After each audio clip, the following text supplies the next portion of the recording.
Proyek pembangunan kereta cepat Jakarta-Bandung menghadapi beragam masalah, mulai dari pembengkakan biaya mencapai 113 triliun rupiah hingga persoalan potensi kerusakan lingkungan yang mengancam masyarakat sekitar. Setumpuk persoalan proyek pembangunan kereta cepat ini telah diprediksi sejak lama oleh berbagai kalangan.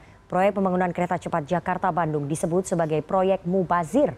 Bagaimana kemudian jawaban PT Kereta Cepat Indonesia China atau PT KCIC? Untuk membahasnya kita sudah terhubung melalui sambungan Zoom dengan GM Corporate Secretary PT KCIC Mirza Soraya. Selamat sore Bu Mirza.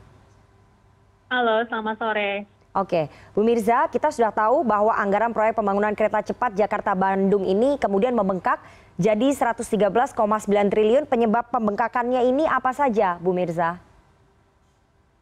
Baik, untuk diketahui cost of run berasal dari biaya-biaya pembangunan yang tidak terduga ya.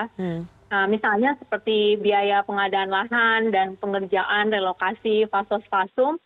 Karena pada saat melakukan pengadaan lahan, proyek ini juga melakukan relokasi fasos-fasum, ada hal-hal yang tidak bisa diprediksi pada saat pencanaan disusun. Dan diketemui ketika saat pembangunan berlangsung. Dan selain itu penyebab cost of run ini juga berasal dari pekerjaan variation order ya, dan juga adanya financing cost, serta pekerjaan-pekerjaan lainnya yang memang harus dilakukan karena kebutuhan untuk penyelesaian proyek kereta cepat Jakarta-Bandung ini.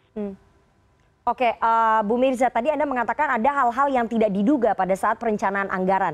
Apakah PT KCIC kemudian mengakui bahwa ada kegagalan perencanaan atau planning valency dari proyek ini? Karena kalau kita berkaca ke negara-negara lain yang juga membangun infrastrukturnya seperti Swedia pada saat membangun tram di sana juga mengalami pembengkakan. Tapi belajar dari negara lain, apakah kemudian PT KCIC mengakui ada kegagalan perencanaan pada saat menyusun anggaran dari proyek ini, Bu Mirza? Baik, memang pada dasarnya kalau kita mulai merencanakan suatu proyek itu berdasarkan beberapa studi juga ya, ada kajian, feasibility study. Namun perlu diketahui kalau kajian-kajian tersebut pasti menggunakan beberapa asumsi. Jadi ketika kita melakukan suatu proyek, perencanaan pasti disusun dengan menggunakan beberapa asumsi. Namun ketika langsung pastinya kita harus menyesuaikan dengan apa yang kondisi saat itu sedang berlangsung gitu. Oke, selain pembengkakan biaya yang tadi sudah Anda sebutkan, kabarnya proyek kereta cepat ini juga mengalami masalah keuangan lain. Ini sudah disampaikan oleh Wakil Menteri BUMN pada saat rapat bersama dengan Komisi 6 seperti defisit kas dan juga base equity. Kenapa ini bisa terjadi, Bu Mirza? Ya, terkait mengenai investasi, pendanaan ataupun cost of run di proyek kereta cepat Jakarta-Bandung ini masih dalam proses negosiasi ya, dan pembahasan di tingkat kementerian, BUMN sponsor kami, dan juga pemerintah. Sehingga kami belum bisa memberikan informasi lebih banyak lagi. Oke, Bu Mirza, tidak ada ataupun belum ada informasi yang bisa di-share ke kami begitu ya. Tapi berdasarkan Perpres Peraturan Presiden nomor 107 tahun 2015 bahwa proyek kereta cepat ini tidak memakai dana APBN. Namun saat ini pemerintah justru berencana menyuntikkan PMN ke PT KAI sebagai salah satu konsorsium. Apakah itu menjadi salah satu solusi untuk menambal pembengkakan biaya? Ya, terkait hal ini memang masih di dalam pembahasan ya di tingkat kementerian. Jadi kami hanya bisa menyampaikan apa yang sedang kami tempuh saat ini, dan juga kami menunggu berbagai arahan dari pemerintah dan juga BUMN sponsor kami. Oke, kalau dengan adanya usulan audit investigatif bagaimana? Apakah kemudian PT KCIC siap jika kemudian pemerintah melakukan audit investigatif atas pembiayaan pembangunan proyek kereta cepat Jakarta-Bandung ini?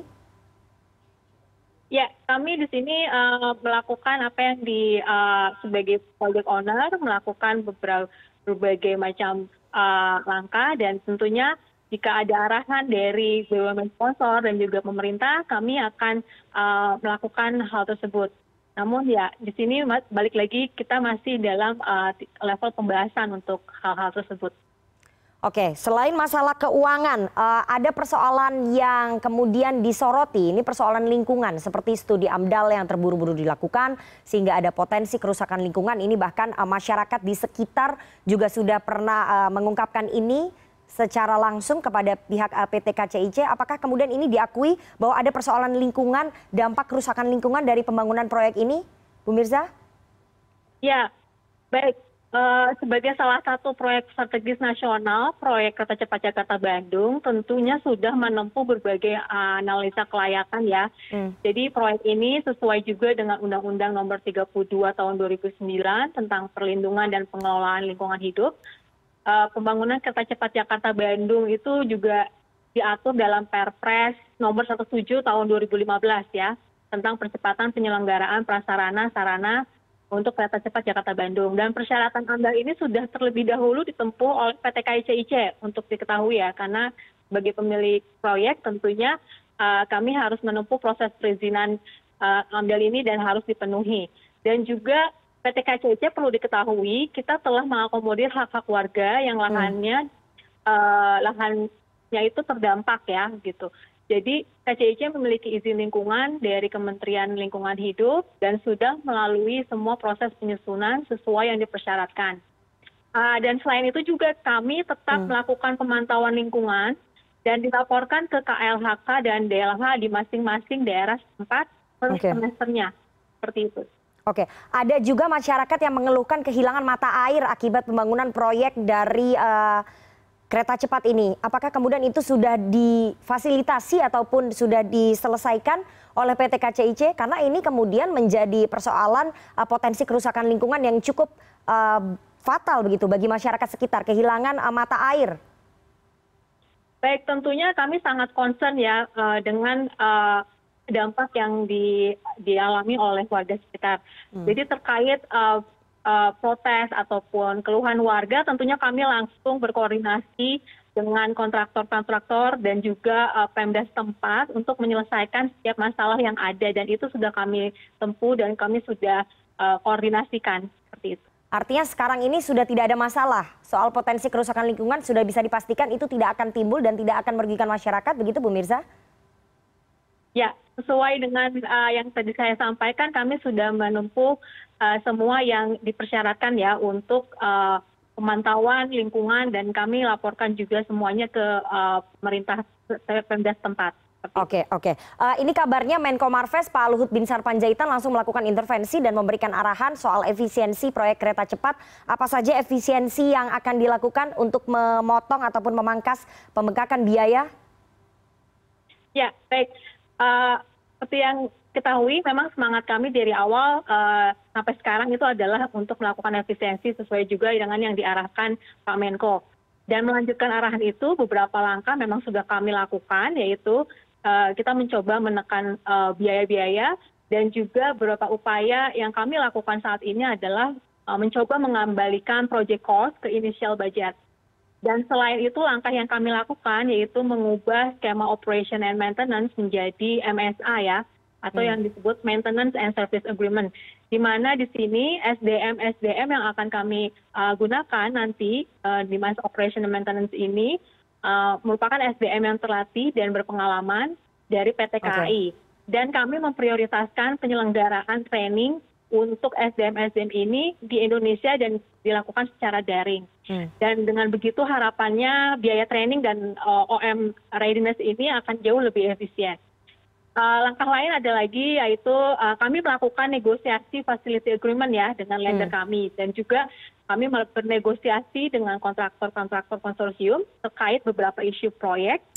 Dan juga untuk konstruksi yang sedang berlangsung ini kami melakukan beberapa value engineering untuk beberapa konstruksi yang masih berjalan, dan juga menunda pembangunan TOD Walini untuk fase awal ini. Oke, berapa biaya yang bisa ditekan dengan efisiensi itu? Kalau membengkaknya sampai 113 triliun, berapa yang bisa dipangkas dengan efisiensi tadi, Bu Mirza?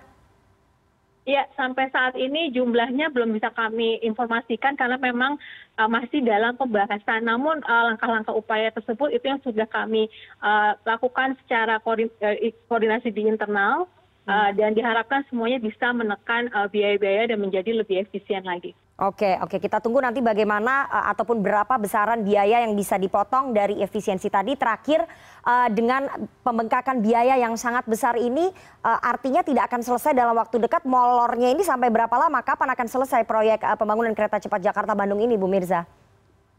Ya, baik. Hingga saat ini target proyek kereta cepat Jakarta-Bandung masih sesuai dengan yang ditetapkan, yaitu diharapkan untuk beroperasi secara komersial di akhir tahun 2022.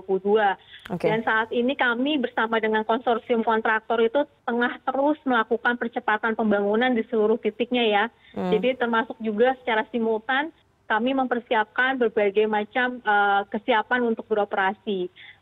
Tentu saja tetap kita berharap target operasi di akhir tahun 2022 ini tetap bisa terwujud. Oke, target operasi bisa terwujud di akhir tahun 2022. Kita tunggu nanti bagaimana dengan pembengkakan biaya yang cukup besar. Apakah PT KCIC berhasil memangkas biaya dan juga tidak membebani anggaran pemerintah di tengah masa pandemi ini. Kita tunggu nanti bagaimana janjinya. Terima kasih sekali GM Corporate Secretary PT KCIC Mirza Soraya atas waktunya kepada CNN Indonesia Newsroom sore hari ini. Sehat selalu Bu Mirza. Ya, terima kasih.